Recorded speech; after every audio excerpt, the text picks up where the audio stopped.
We're here at PPL Park where the Philadelphia Union has just defeated the Columbus Crew 3-0. I'm Mike Savridio. This is Eli Perlman-Storch. How about that? It's a comprehensive beating. A lot was made of the fact that Columbus was both missing Michael Parkhurst and resting a few starters, but the Union played the team that's in front of them, and today they were much better. Really took advantage of some weakness down the spine of the Columbus midfield and a rookie in Sergio Campbell starting at center back, and took it to Columbus once the game sort of got going after a little bit of a tense start. So, 3 goals for the Union. It's the most they've scored this season. To talk a little bit about the offense tonight. It comes from the fullbacks in a way that it hasn't before. Ray Gaddis is a fan favorite, but he doesn't get up the field the way that either Fabinho when he's playing well or Shannon Williams when he's playing well can do. And you saw it from both sides. Chad Barson is playing at right back. With Hernan Grana going back home and leaving the team for Columbus, that left a hole. They've tried to fill it with a couple of players, whether it's Hector Jimenez or Chris Clutie, but you end up with Chad Barson there, and you're able to really get up that left flank. Fabinho is continuing to play very well. And then at the other side, Shannon Williams is putting pressure up the field, really giving it a go, trying to beat back Justin Meram.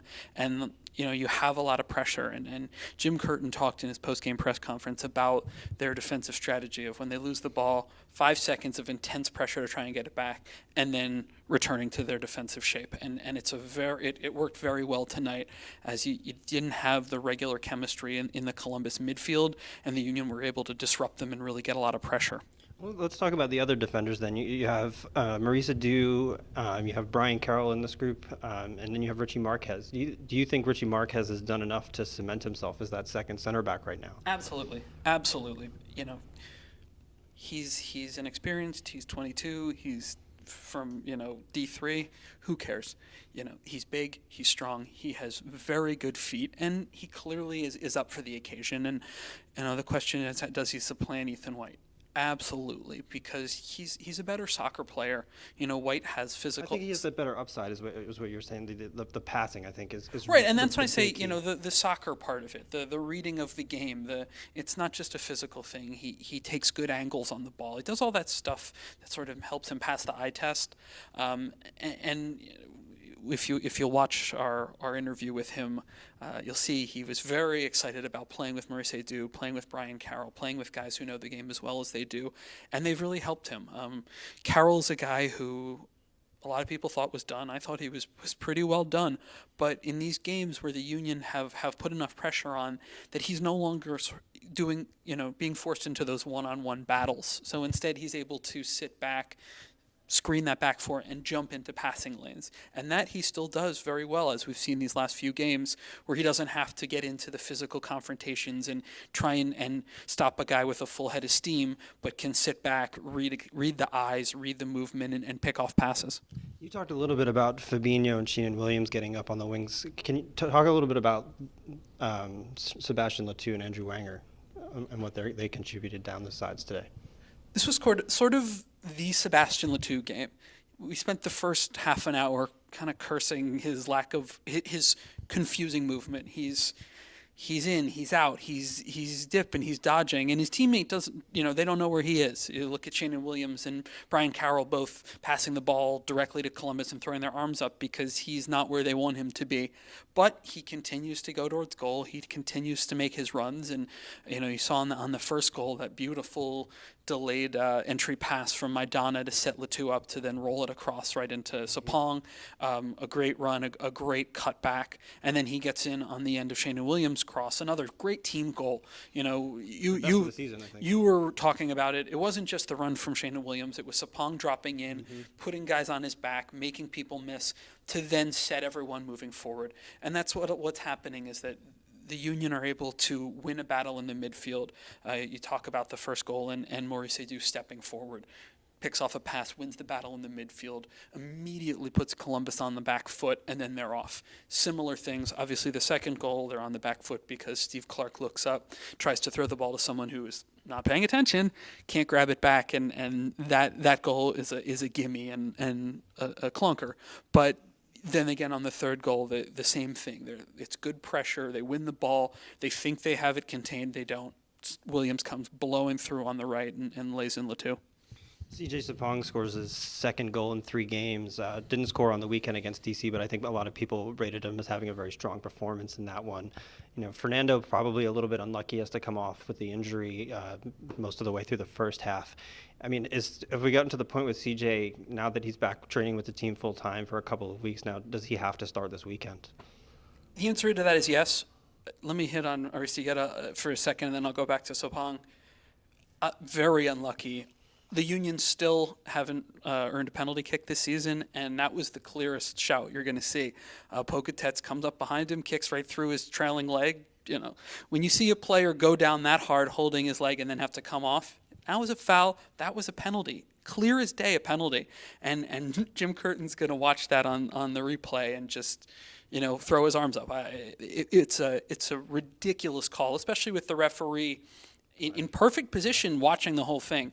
But back to Sapong, I think right now what you're seeing, Aristigueta has a lot of really positive qualities, but the Union haven't been playing to them.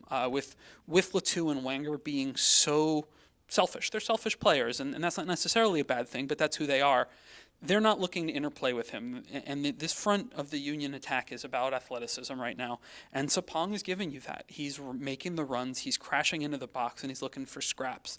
And he's similarly sized to Aristigueta. He can jump out of the building, and right now, especially when you look at New York City and their struggles at center back, Chris Winger, a converted left back, Jason Hernandez, Kwame Watson-Siriboe, none of those guys scare you.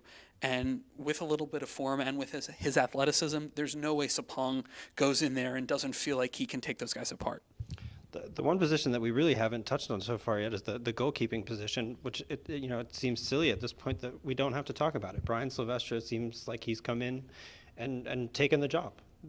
Yeah, there remain a few little distribution errors. 6-yarders kicked directly into touch, but I'll take a 6-yarder into touch when that header comes flicked in and he goes diving to his back post and pushes the ball around the pipe. Terrific, yeah. He's big, he's athletic, he can command his box, he's helping.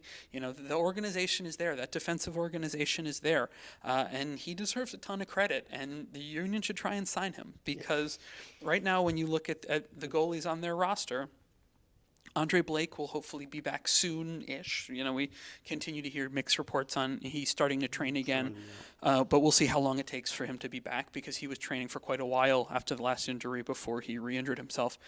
But Silvestre has shown that he's a better goalkeeper than John McCarthy, and I think he deserves the spot as long as they can keep him here. Obviously, he has the 8-week loan, which has some time left on it. But if they can make the move and they can get him here on a permanent deal, they should absolutely do it.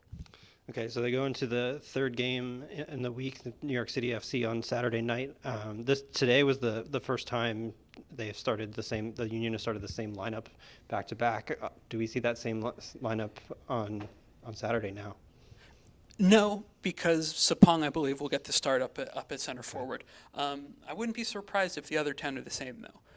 I wouldn't be surprised. Jim Curtin talked a little bit about the fullbacks, but he's also a guy, he loves his back four, and when his back four are playing well, he doesn't want to change them. And this back four is playing extremely well, and they're giving you something that Ray Gaddis doesn't give you, and that's offense. Plus, you throw in the fact that he had some kind words to say for New York City FC, but those are kind words that he kind of has to say as a coach. He doesn't want to give them any bulletin board material. That New York City FC back four is dreadful. They're just dreadful. And any good team that can put pressure on them can create chances and score goals. And that means getting those fullbacks just as involved. And you're at home. This isn't on the road where you're looking to play a little more compact and then steal points. This is a home game when you're on a roll where you should really – this is a game they should put away in the first half because they are in that kind of form. And also New York City just isn't good enough to hang with them if the Union get on the front foot. If we're looking at a game that's in the 35th minute and the Union haven't really clicked and it just looks like things aren't coming off, you could see them struggle. But for me, put those 10 guys behind CJ Sapong, go straight at New York City. They still haven't sorted out the defensive midfield side of the game, and they could, if this isn't a statement game against Columbus, and I believe it is a statement game, this New York City game should be. I say that having coined the Garber parity principle. When MLS teams are supposed to win, they sometimes often don't. But this is a game that the Union should look to really put the hammer down and get in the books by halftime. I agree. Let's end it there. We'll be back here at PPL Park on Saturday at 7 o'clock when the Union takes on NYCFC.